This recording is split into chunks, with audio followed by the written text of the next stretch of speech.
বিংশ শতাব্দীর শুরুর দিকে রাশিয়ার রাজনীতিতে একজন সাধারণ কৃষক জন্ম নিয়ে হয়ে গিয়েছিলেন কিংবদন্তি। তার নাম গ্রিগরি রাসপুতিন। ইতিহাস তাকে কখনো পবিত্র সাধু, আবার কখনো শয়তানের দূত বলে চিহ্নিত করেছে।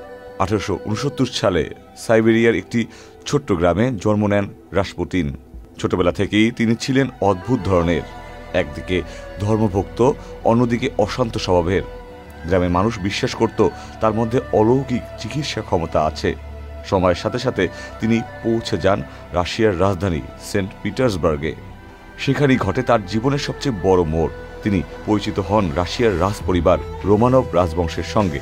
সম্রাট দ্বিতীয় নিকোলাস এবং সম্রাজ্ঞী আলেকজান্দ্রা তাদের একমাত্র পুত্র আলেক্সেইর দুরারোগ্য রোগ হিমোফিলিয়া এর কারণে ভীষণ চিন্তিত ছিলেন সম্রাট এবং সম্রাজ্ঞী। চিকিৎসকরা ব্যর্থ হলেও রাসপুতিন আশ্চর্যজনকভাবে ছেলেটির রক্তক্ষরণ থামাতে পারতেন বলে দাবি করা হয়। কেসারের শেকড় থেকে শিখরে।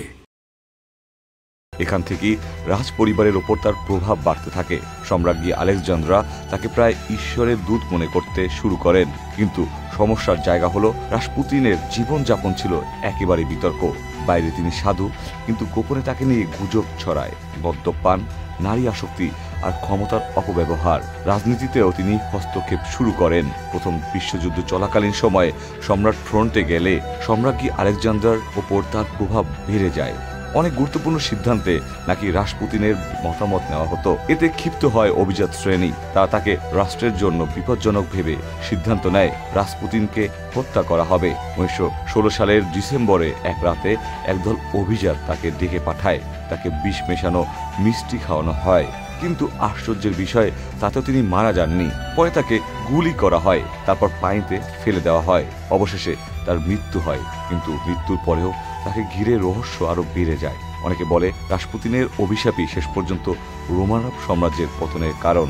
আর তাই আজও ইতিহাসবিদরা তাকে একদিকে অলৌকিক চিকিৎসক, অন্যদিকে রাশিয়ার ধ্বংসের নেপথ্যের মানুষ হিসেবে মনে রাখে। রাসপুতিন আসলে কি সাধু ছিলেন, নাকি কেবল রাজনীতির খেলোয়াড়? সত্যটা আজও ইতিহাসের অন্ধকারেই রয়ে গেছে।